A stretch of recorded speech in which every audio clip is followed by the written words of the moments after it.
আসসালামু আলাইকুম বন্ধুরা। আশা করি আপনারা সবাই ভালো আছেন। আলহামদুলিল্লাহ আমিও ভালো আছি। আজকে আমরা যে বইটা নিয়ে কথা বলব সেটা হচ্ছে 48 Laws of Power, পৃথিবীর সবথেকে শক্তিশালী বই, এবং এই বইটির লেখক হচ্ছে রবার্ট গ্রিন। ১৯৯৮ সালে এই বইটি তিনি লেখেন। ২০০৩ সালে আমেরিকাতে সর্বোচ্চ সংখ্যক সেল হয় এই বইটি।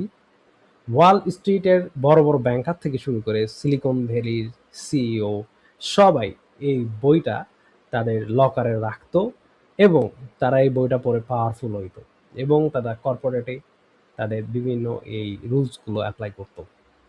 তো শুধু এটাই নয়, আপনারা শুনলে অবাক হবেন যে সেই সময়ে আমেরিকার কারাগারগুলোতে, আমাদের দেশে কারাগারগুলোতে বই পড়ার কালচারটা কতটা স্ট্রং তা জানি না, কিন্তু আমেরিকাতে কিন্তু কারাগারে বই পড়তে দেয়, কিন্তু এই বইটা কারাগারে নিষিদ্ধ ছিল। কারণ যদি তারা এই বইটা পড়ে কয়েদিরা, তাহলে তারা হয়তোবা অনেক বেশি পাওয়ারফুল হয়ে যেত, বা আরেকজনের যেমন তার কারারক্ষীর উপর প্রভাব ফেলতে পারত, পারার সম্ভাবনা ছিল। তাই এই বইটি কারাগারেও নিষিদ্ধ ছিল। তাহলে বোঝাই যাচ্ছে যে এই বইটির বিশেষ ক্ষমতা আছে, এবং এই যে রুলসগুলো আছে এগুলো খুব পাওয়ারফুল। তো বন্ধুরা, আর কথা না বাড়িয়ে আমরা এগিয়ে যাই। তো ফার্স্ট নাম্বার যে রুলটা সেটা হচ্ছে নেভার আউটশাইন দ্য মাস্টার। কখনো তোমার বসকে বা মাস্টারকে ছোট করো না। তার মানে কি, যে আমরা কোনো একটা কর্মস্থলে থাকি, তাহলে দেখা যায় যে আমাদের অনেকের মধ্যে টেন্ডেন্সি থাকে যে আমরা বসের থেকেও বেশি বুঝি, বসকে ছাড়িয়ে দিতে চাই। হ্যাঁ, তো এই জিনিসগুলা এইটা করা যাবে না। এটা হচ্ছে ফার্স্ট রুল।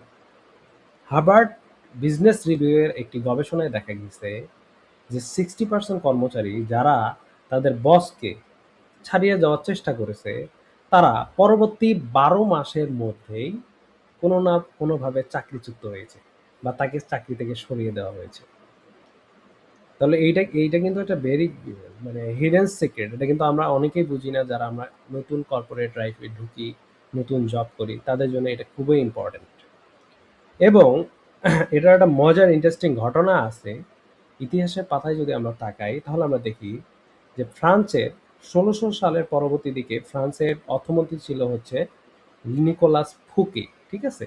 তিনি তার তার যে পোশাক ছিল, সেখানে রাজা লুইকে খুশি করার জন্য একটি মানে কি বলা যায়, নৈশ ভোজের আয়োজন করেছিল, বা পার্টি বলা যায়। এখন বাংলা ভাষায় আমরা এখন যেটা আধুনিক যুগে বলে পার্টি, সে একটা পার্টির আয়োজন করেছিল। সেখানে প্রায় ২,০০০-এর মতো মেহমান ছিল, এবং আতশবাজি ছিল, হ্যাঁ, এবং রাজকীয় খাবার দাবার ছিল। কিন্তু রাজা যখন এই আম তার অর্থমন্ত্রী নিকোলাস ফুকের দাওয়াতে গেলেন, গিয়ে দেখলেন যে এই যে তার যে পোশাক, সেটা রাজার পোশাকের থেকেও সুন্দর। ঠিক আছে? তো পরের দিনেই রাজা কি করলেন? ফুকেকে গ্রেপ্তার করলেন। ঠিক আছে?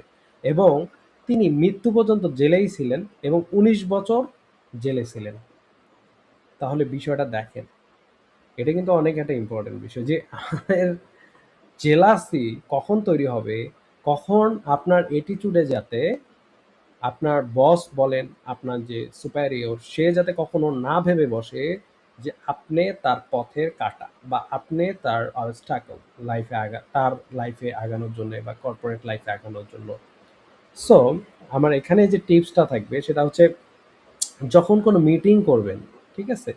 যদি আপনি কোনো মিটিং করেন, তখন অবশ্যই আপনার বসকে ক্রেডিট দিবেন।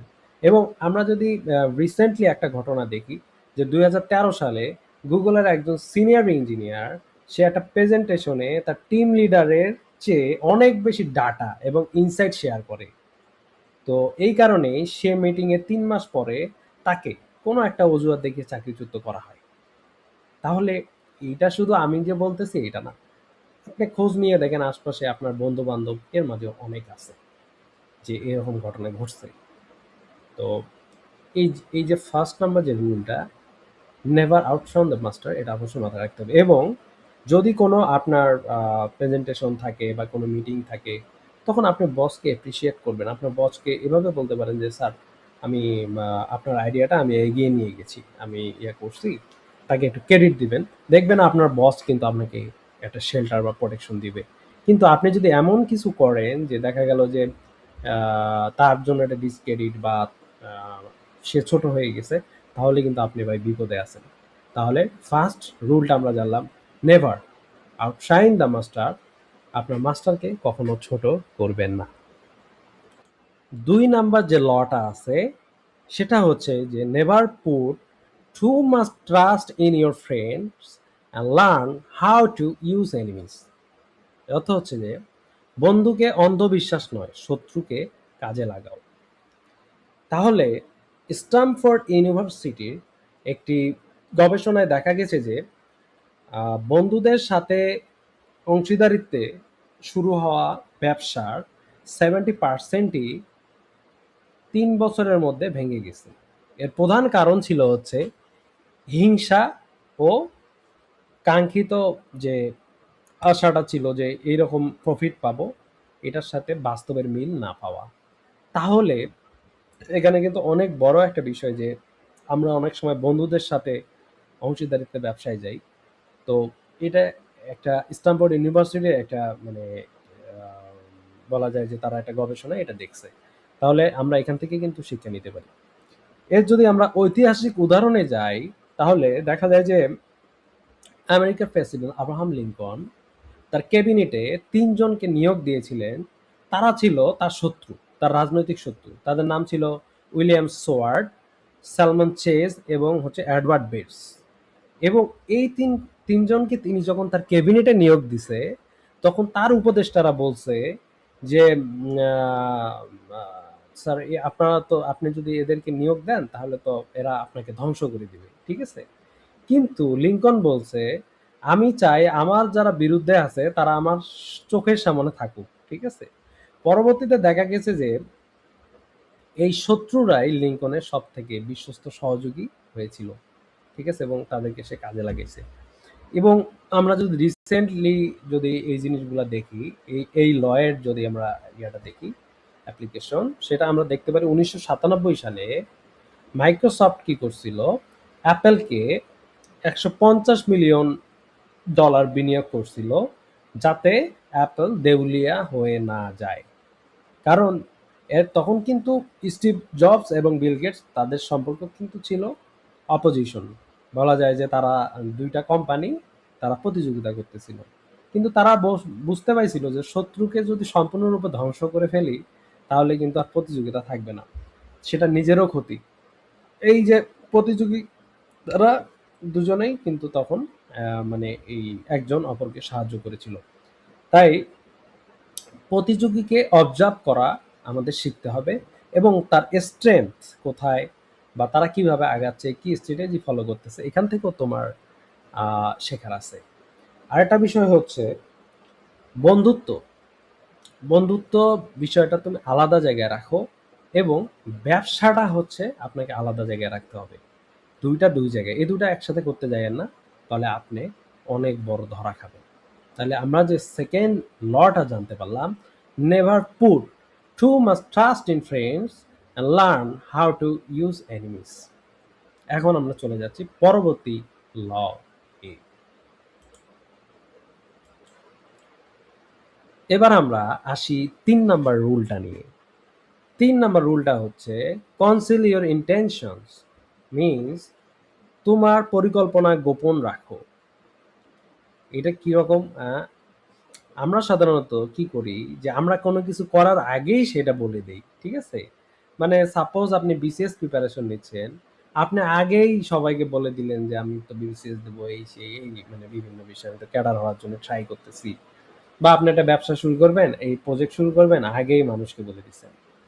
তো এমআইটি এর একটা গবেষণায় দেখা গেছে 2011 সালে, যারা তাদের লক্ষ্য আগে থেকে সবাইকে বলে দেয় বা জানিয়ে দেয়, তাদের সেই লক্ষ্য অর্জনের সম্ভাবনা 33% কমে যায়। কারণ মস্তিষ্ক মনে করে বলে ফেলেছি মানে হয়েই গেছে, ঠিক আছে? তো এইটা হচ্ছে বিষয়। তাহলে দেখেন বিষয়টা কিন্তু যেহেতু গবেষণায় উঠে আসছে, তাহলে এটা একটা নেগেটিভ ইম্প্যাক্ট আসছে, ঠিক আছে? বিসমার্ককে আপনারা হয়তো বা চিনেন, জার্মানির প্রথম চ্যান্সেলর। ইনি তার কূটনৈতিক যে পরিকল্পনাগুলো এটা কারোর সাথে শেয়ার করতেন না। তিনি ইচ্ছাকৃতভাবে ভুল বিষয় ছড়াই দিতেন, ঠিক আছে, ভুল তথ্য ছড়িয়ে দিতেন এবং শত্রুরা যা ভাবছে ঠিক তার উল্টাটা করতেন। মানে আনপ্রেডিক্টেবল, মানে তাকে বোঝা যাইতো না যে সে কি করবে, কোনো কিছু শেয়ার করতো না। আর আধুনিকে যদি আমরা আধুনিক যুগে দেখি, তাহলে আমরা অ্যাপেলকে দেখতে পারি। যেমন অ্যাপেল কি করে, তার নতুন প্রোডাক্ট লঞ্চের আগে সর্বোচ্চ গোপনীয়তা তারা কিন্তু মেনটেন করে, এবং আইফোনের প্রোটোটাইপ তার কর্মচারীরাও লঞ্চের আগে দেখতে পারেন, এমন একটা বিষয়।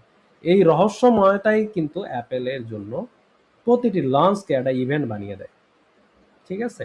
এবং তাহলে আমরা এখান থেকে যে টিপসটা জানতে পারলাম সেটা হচ্ছে, নতুন ব্যবসা বা প্রজেক্ট আমরা যেটাই করি না কেন, ফলাফল না আসা পর্যন্ত চুপ থাকা এবং চমক দেওয়ার ক্ষমতা রাখে। আমরা আমরা প্রজেক্টটা যখন সাকসেস হব, আমরা আমাদের যে ব্যবসাটায় যখন সফল হব, তখন আমরা সেটাকে জানাই, সেটা সমস্যা নেই। কিন্তু আগেই জানিয়ে, হ্যাঁ, বিষয়টাকে জটিল না বানানোই ভালো। তাহলে আমরা ৩ নাম্বার যে রুলটা জানলাম সেটা হচ্ছে নেভার কনসিল ইওর ইনটেনশন, ঠিক আছে? কনসিল ইওর ইনটেনশন, হ্যাঁ, তোমার পরিকল্পনা গোপন রাখো। Never share your intentions with others. তাহলে আমরা পরবর্তী যে লটা আছে সেটাতে চলে যাই। এখন আমরা ৪ নাম্বার যে লটা আছে সেটা জানবো। অলওয়েজ সে লেস দ্যান নেসেসারি, মানে সবসময় কি করতে হবে, প্রয়োজনের চেয়ে কম কথা বলতে হবে, ঠিক আছে।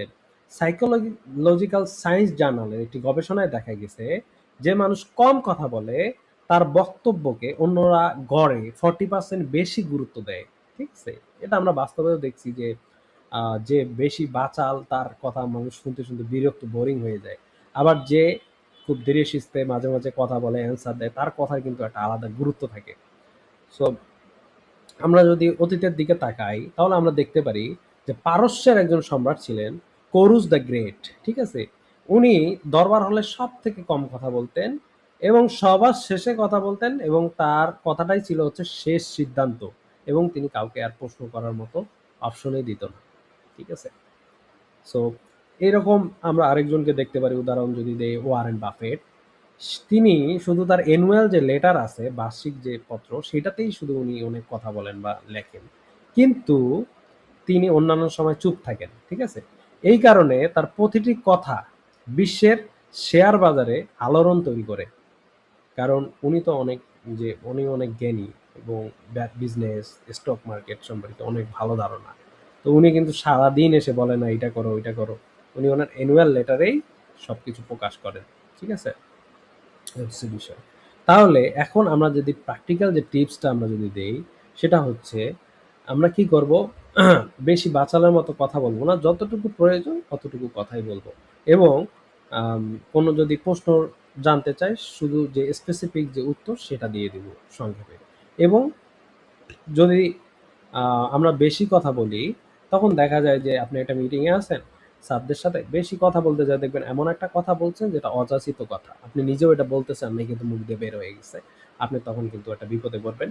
এবং আপনি যদি একটু কম কথা বলেন, আপনার কথাটা দেখবেন যে মিটিংয়ের মধ্যে সবাই খুব গুরুত্ব সহকারে শুনবে। তাহলে আমরা ৪ নাম্বার যে লটা জানলাম সেটা হচ্ছে অলওয়েজ সে লেস দেন নেসেসারি, মানে প্রয়োজনের চেয়ে কম কথা বলতে হবে। এখন আমরা চলে যাই পরবর্তী যে রুলসটা আছে সেটাতে।